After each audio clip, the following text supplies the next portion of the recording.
देखिए, आज हम कला संस्कृति का पाठ लोक देवताओं को शुरू कर रहे हैं और लोक देवताओं की उसमें श्रृंखला में सभी देवताओं को, फिर बाद में लोक देवियों को, फिर संत संप्रदायों को धीरे धीरे पूरे सिलेबस को कवर कर लेंगे। और आप सही ढंग से पढ़ने की कोशिश करें। वैसे मैंने बहुत अच्छी तरह से आप पढ़ाने की कोशिश करूँगा। देखिए, लोक देवता और लोक देवताओं में पंचपीर कहलाने वाले देवता, अर्थात ऐसे देवता जिनको हिंदू भी मानते हैं और मुस्लिम भी मानते हैं, उन्हें ही पंचवीर देवता कहा जाता है।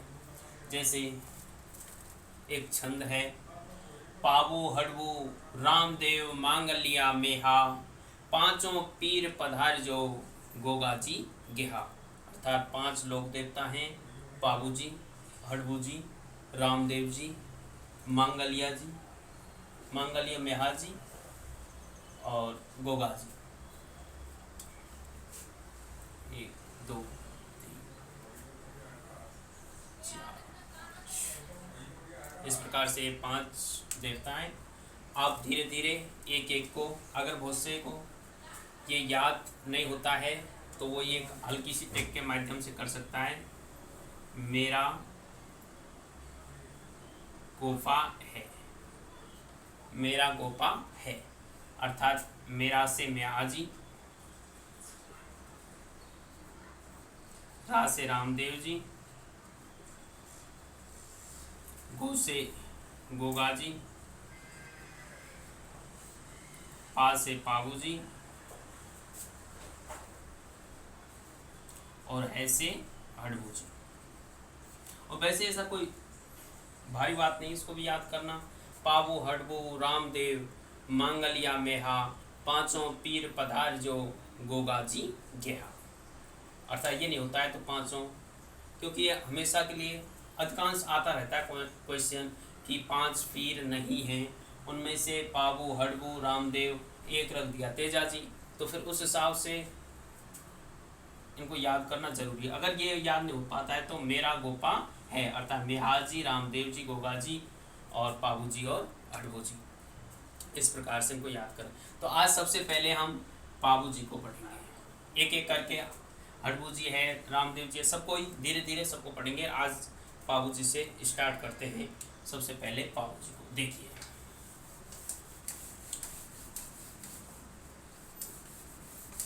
पाबू जी को देखिए।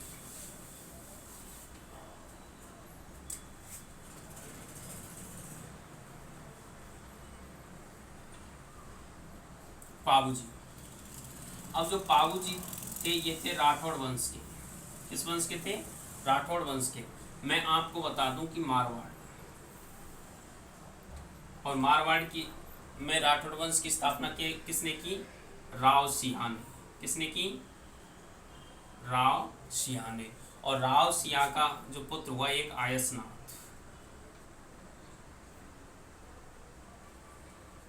और आयस का ही एक पुत्र हुआ धंदल।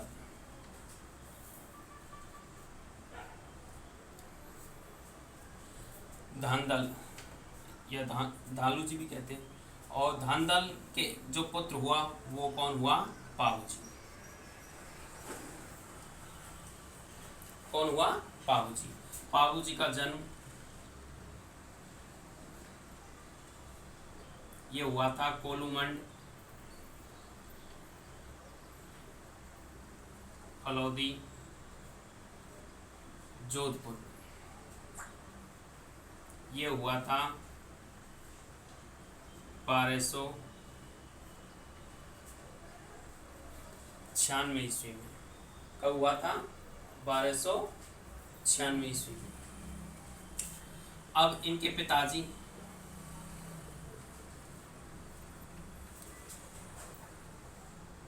धांदल जी,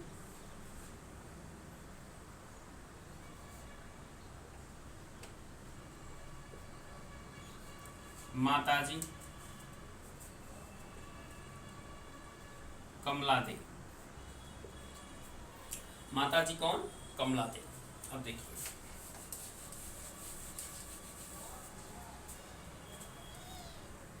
बताया जाता है, एक किंवदंती है कि जो धांधल जी थे ये एक बार शिकार खेलने के लिए अपने मित्रों के साथ में गए हुए थे। तो मित्रों के साथ में शिकार खेलने के लिए गए तो उनको एक घोड़ी दिखाई देती है, बड़ी अच्छी सुंदर घोड़ी। और धांधल जी कहते हैं ये तो हमारी सवारी के लायक है। इस बात को सोच करके और उस घोड़ी को पकड़ने के लिए अपने घोड़े को उस घोड़ी के पीछे लगा देते हैं।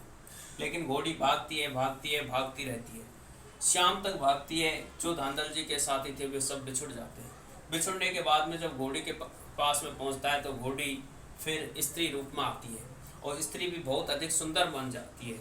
जब सुंदर स्त्री बन जाती है तो धांधल जी उससे शादी करने का प्रस्ताव रखता है, लेकिन वो उस प्रस्ताव को ठुकरा देती है। धांधल जी कहते हैं अब मैं जीवित नहीं जाऊंगा तेरे बिना। तो फिर वो इस प्रकार से कहते हैं तो धांधल जी से वो शादी करने के लिए राजी हो जाती है, लेकिन वो कुछ शर्तें रख देती है। और वो शर्त रखती है कि कभी भी तुम जब मेरे कमरे में कक्ष में आओगे तो आप मठारा करके इस प्रकार से जब तक इस प्रकार से नहीं करके आओगे तो मेरे कक्ष में मत आना। अर्थात इस शर्त को रख देते हैं और वो आपस में शादी कर लेते हैं और शादी कर लेते हैं कमला देवी से। अब इनके 3 संतान होती हैं। क्या होती हैं? 3 संतान होती हैं। सबसे पहले पेमदे या फिर पेमल दे,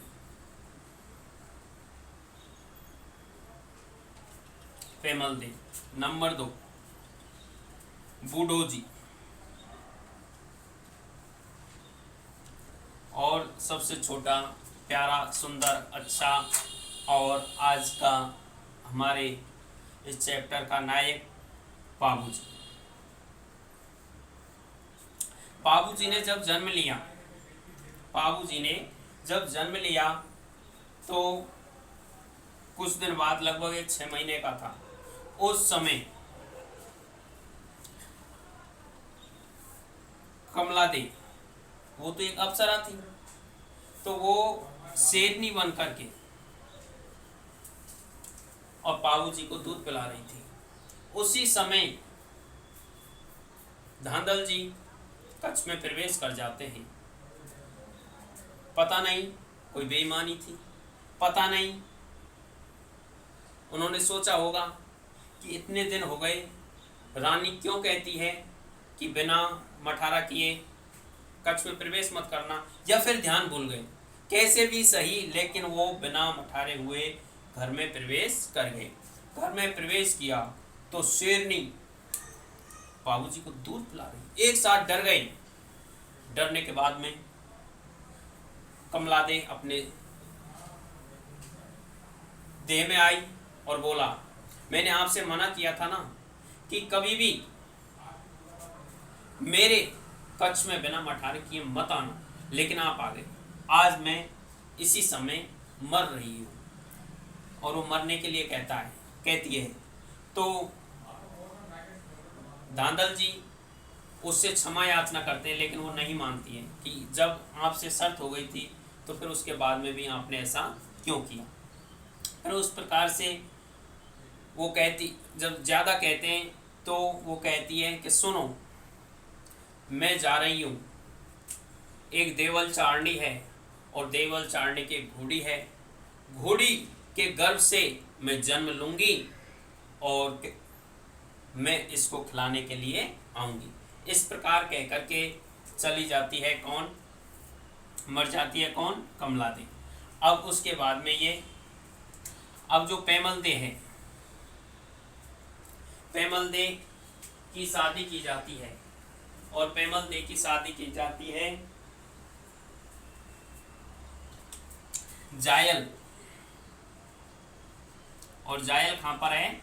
नागौर में। नागौर, और नागौर के जिंदराव खींची से।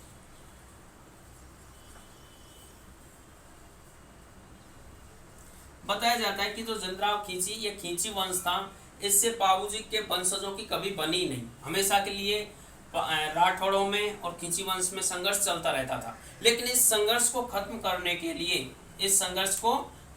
के लिए धांधल जी ने यह शादी की थी, लेकिन पाबू जी इसके विरुद्ध थे, लेकिन धांधल जी के समझाने पर यह शादी कर दी। कोई बात नहीं। अब कुछ दिन बाद में अब बताया जाता है कि देवल चारणी के घर में जन्म कौन ले लेती है? केसर कालमी नाम की घोड़ी। अब अप्सरा थी, सुंदर थी, इसलिए इसके पास में जाता है, देवल चारणी के पास में कौन?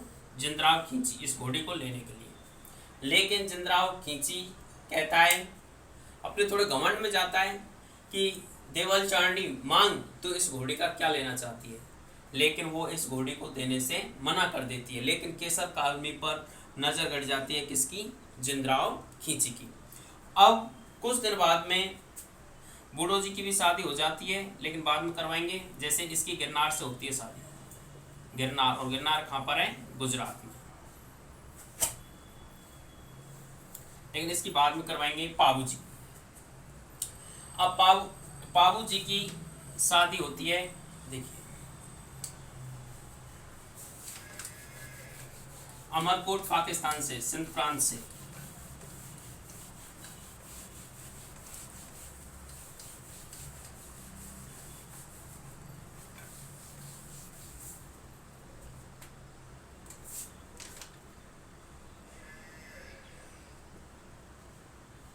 पाबू जी की शादी कहाँ से होती है?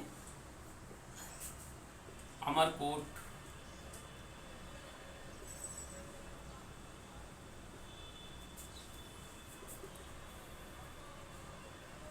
पाकिस्तान से।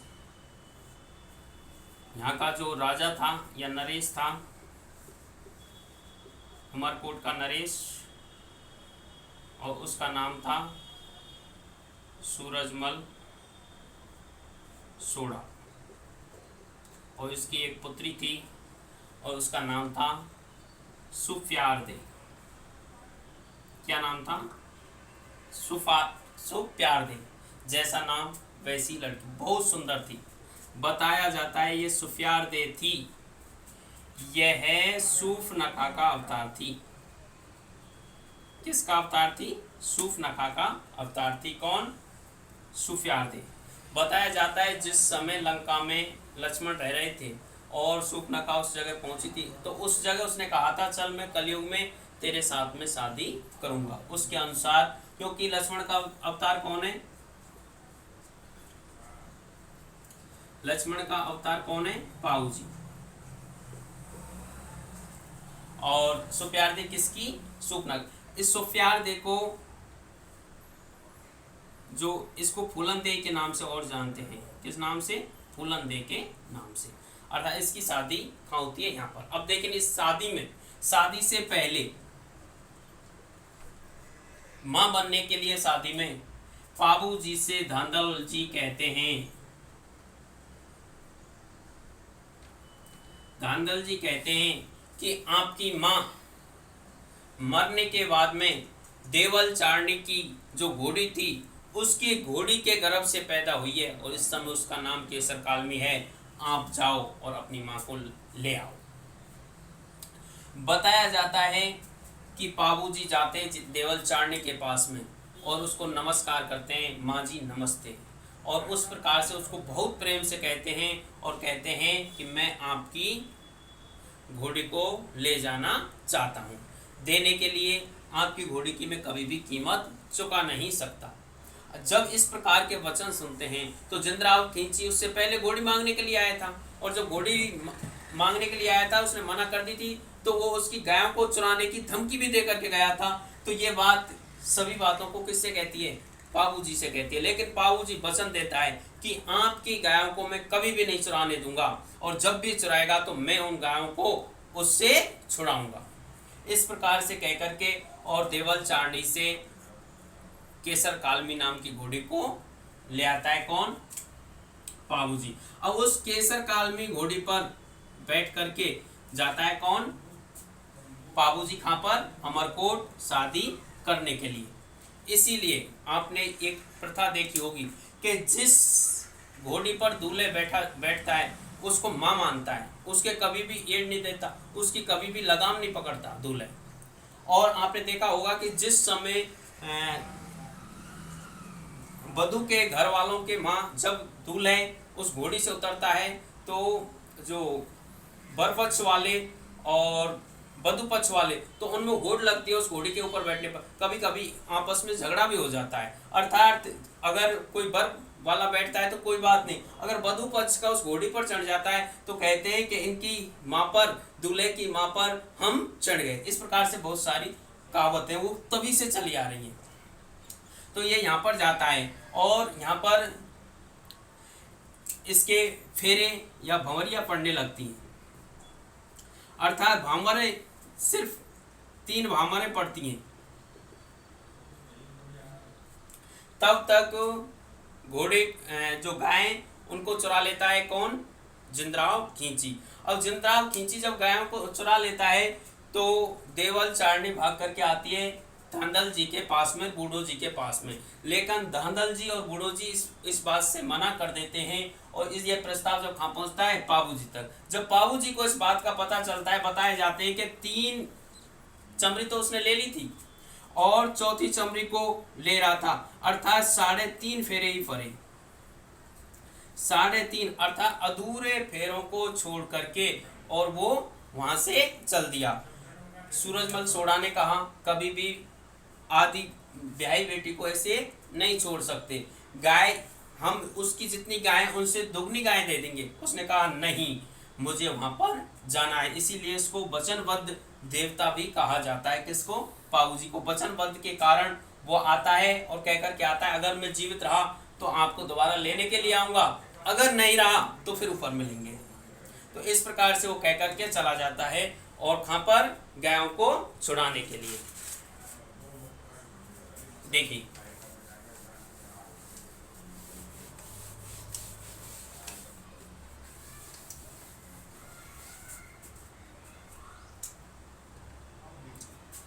जिंद्राव खींची।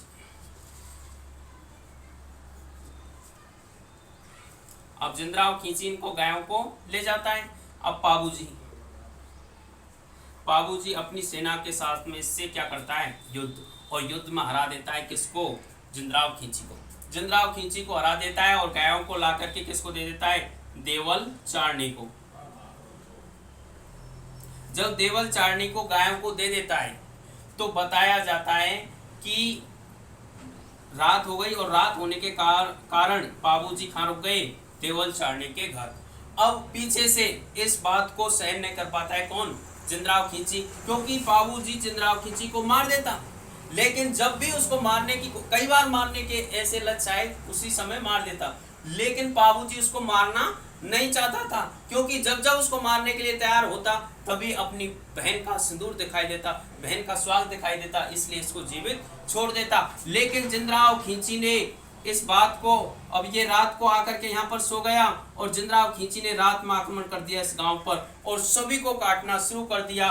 और उसी समय पाबूजी को भी तलवार देकर के क्या हुआ? घायल।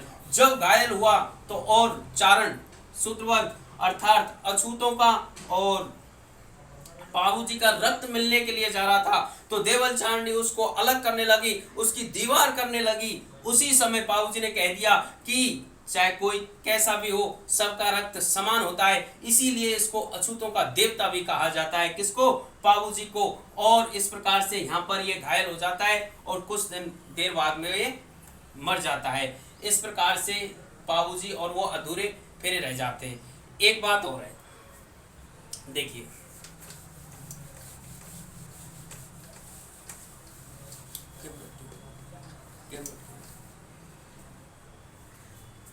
देखिए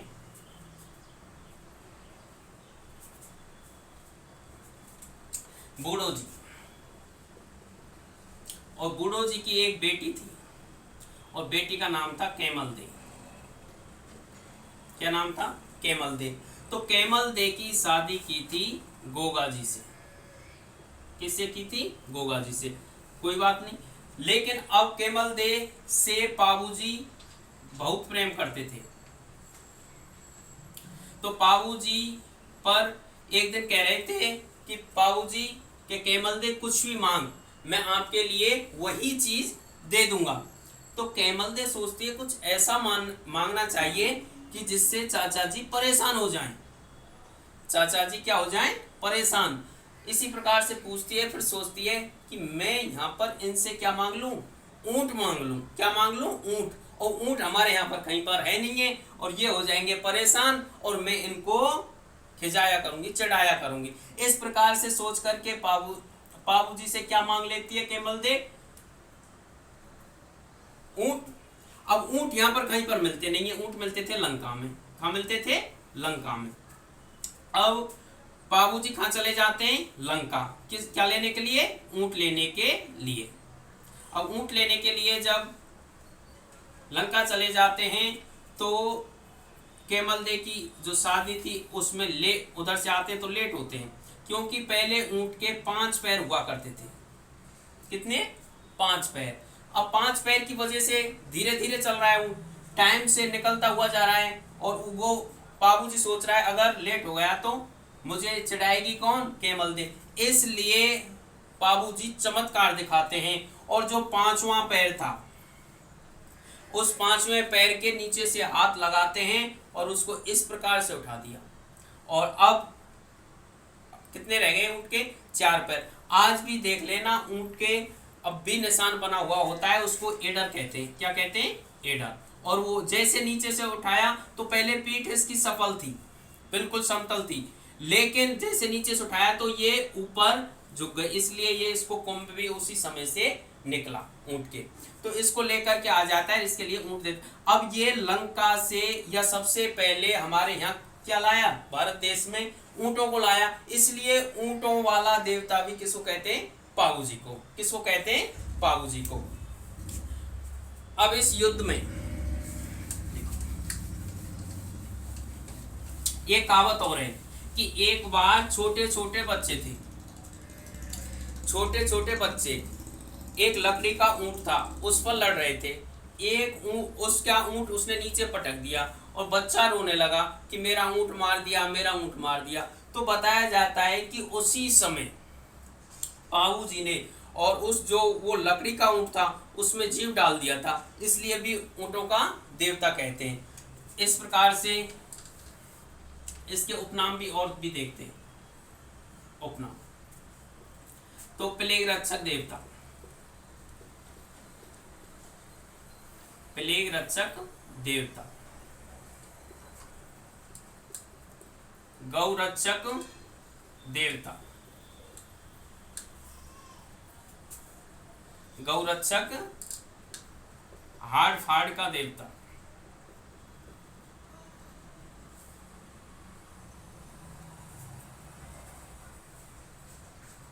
अछूतों का देवता,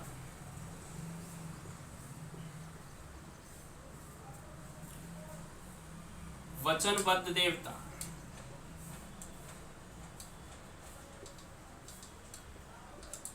वचनबद्ध देवता। अब इनका जो मंदिर है, मंदिर कहां पर है? कोलूमंड में, कोलूमंड। और कोलूमंड कहां पर है? फलौदी। और फलौदी में कहां पर है? जोधपुर में। कहां पर है? जोधपुर में। अर्थात मंदिर कहां है? कोलूमंड, फलौदी, जोधपुर। इनके मंदिर में नृत्य किया जाता है। क्या किया जाता है? नृत्य। और उस नृत्य को कहते हैं थाली नृत्य।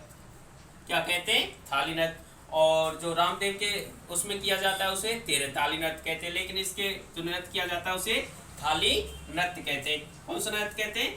थाली नृत्य। इनकी फड़, जो पाबूजी की फड़ है वो सबसे लोकप्रिय फड़ है। कैसी फड़ है? लोकप्रिय फड़। पाबूजी की सबसे लोकप्रिय फड़। सबसे प्राचीनतम फड़ तो देवनारायण की है, सबसे पवित्र फड़ भी देवनारायण की, सबसे लंबी फड़ भी देवनारायण की है, लेकिन सबसे लोकप्रिय फड़ है वो किसकी है? पाबूजी की। किसकी है? पाबूजी की। अब इसकी फड़ का जो गायन है, जो फड़ का गायन है वो नायक जाति के, नायक जाति के लोग करते हैं। रावण हत्ता वाद्य यंत्र के साथ में। फड़ का वाचन कौन करते हैं? नायक जाति के लोग। किस वाद्य यंत्र के साथ में? रावण हत्ता वाद्य यंत्र के साथ में। और पावड़े, इसके पावड़े गाते हैं रेवाड़ी जाति या रायका जाति के लोग, और वो गाते हैं माठ वाद्य यंत्र के द्वारा। माठ वाद्य यंत्र के द्वारा। किसके द्वारा? माठ वाद्य यंत्र के द्वारा। क्या गाते हैं? माठ वाद्य यंत्र के द्वारा रेवाड़ी जाति के लोग क्या गाते हैं? इसके पावड़े। क्या गाते हैं? इसके पावड़े। और देखिए इसको किसका अवतार माना जाता है? लक्ष्मण का अवतार। किसका अवतार माना जाता है? लक्ष्मण का अवतार।